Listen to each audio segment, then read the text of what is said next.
An iron bed 9 feet long sat in a city. People could walk up and look at it. The Bible records this as a public artifact, not a legend. The city was Rabbah. We call it Amman. It is the capital of Jordan. The bed was still there when Moses wrote about it. This investigation has one thesis. Giants are documented in the Bible not as myth, but as a named, located, and systematically hunted population. Here is the evidence.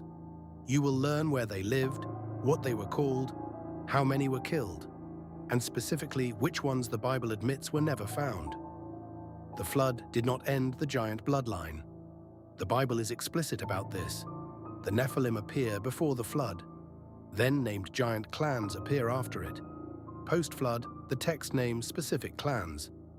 Anakim, Rephaim, Emim, Zamzummim.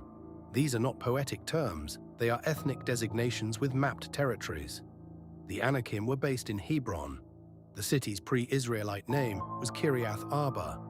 Arba was their patriarch. His descendants held that city for generations.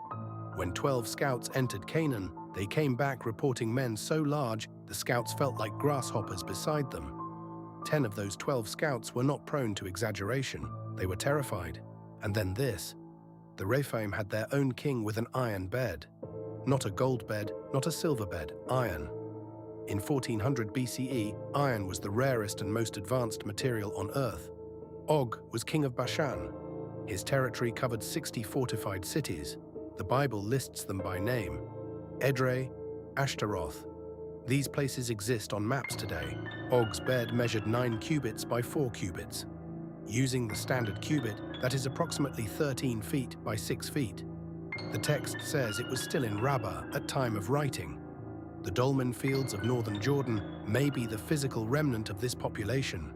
There are an estimated 5,000 megalithic structures in the Jordanian highlands alone. Some of these capstones weigh over 50 tons.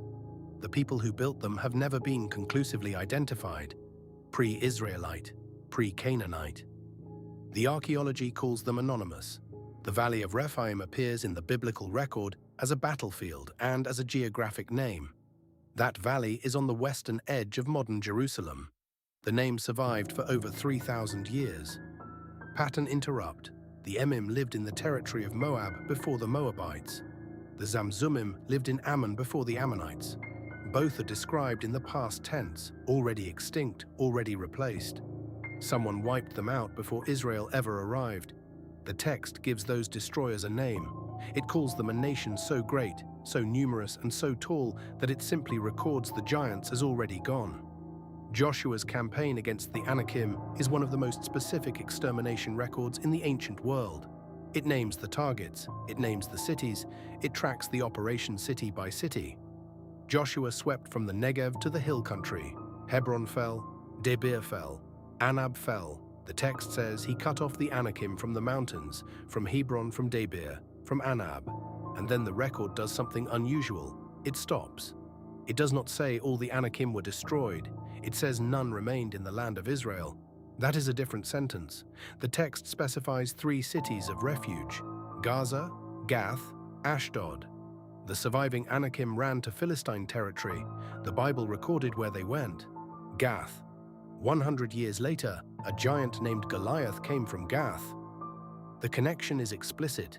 His ancestry leads directly back to the Rephaim of the Transjordan. David killed Goliath in the valley between those ridgelines.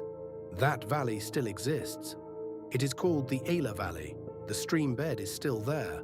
The smooth stones are still there. But Goliath was not the last.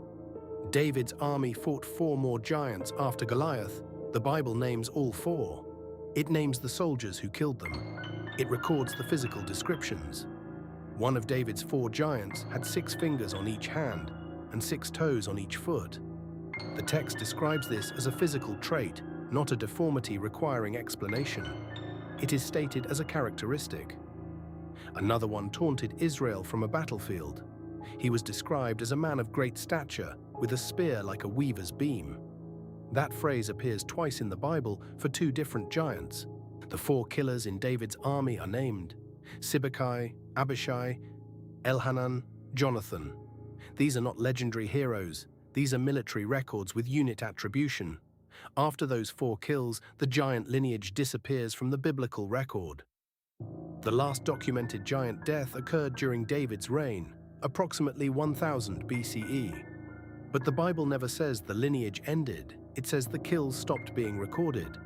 Those are different facts. Gaza, Gath, and Ashdod were never fully conquered by Israel. The Philistine cities became the permanent unresolved gap in Israel's territorial control. The places that sheltered the Anakim were exactly the places Israel never fully subdued. The Amman citadel sits on a hill above modern Amman. Underneath its Roman and Byzantine layers are Bronze Age foundations, pre-Ammonite, pre-Israelite. The archaeology labels them proto-urban and leaves it at that.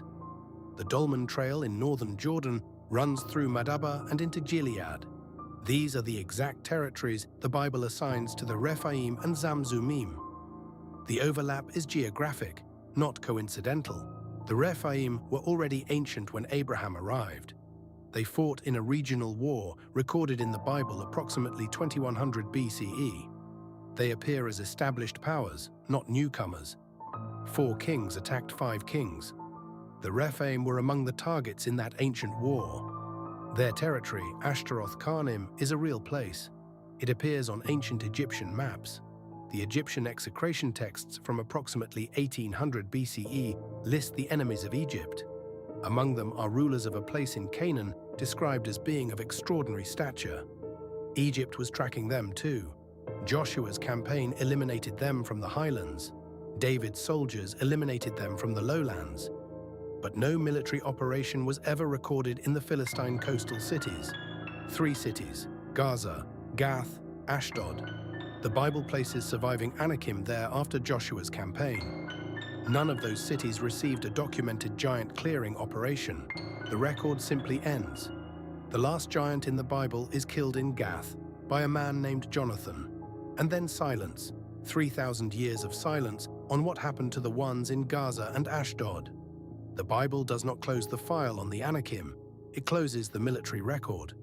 Every scholar who treats those as the same thing is reading a document that is not there. An iron bed 9 feet long sat in Amman. It was large enough that people traveled to see it. The man who used it was a king who ruled 60 cities. None of this is disputed geography. What happened in Gaza? What was in Ashdod after the Anakim arrived? The document names the cities. It names the survivors. It never names the end. That question is still open. Drop your theory in the comments. The sources are pinned. This is Hidden Epoch. The investigation continues.